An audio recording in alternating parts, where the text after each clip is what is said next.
This child is an example of extreme weakness and extreme musculoskeletal deformities.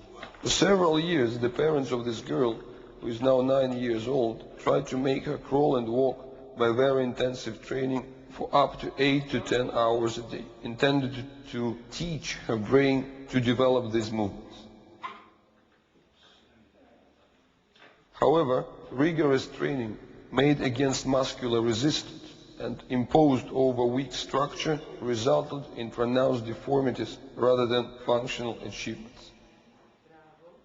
Any movement that this child makes immediately radiates throughout her entire body, involving her head, neck, trunk, arms and legs.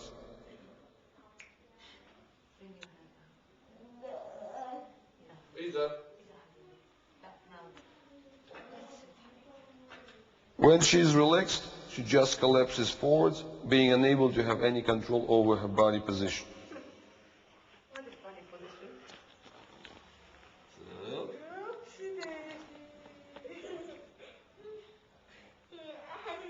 Her head control is completely absent.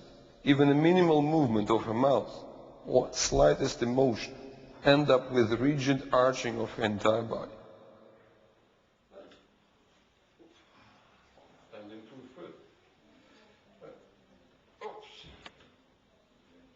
She has no isolated control of any part of her body.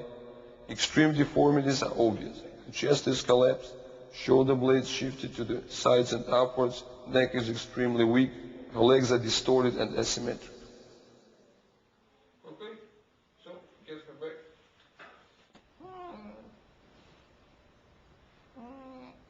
2 years later and about 2,500 hours of ABR, we see a very different picture. She can hold her sitting position with minimal external support. Her neck elongated and her head control improved dramatically. She can now turn her head without falling into rigid extension.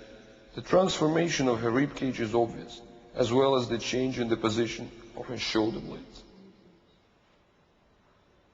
The movement of her mouth released became quite independent from the overall movement of her head, which makes chewing and swallowing incredibly easier for her.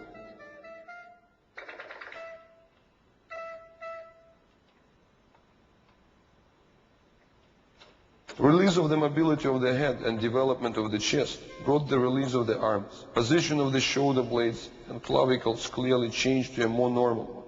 As a result, this child now starts using her arm. Obviously, so far she has no control of her elbow and hand. However, further development of head, neck and trunk is going to bring consistent improvement in hand function.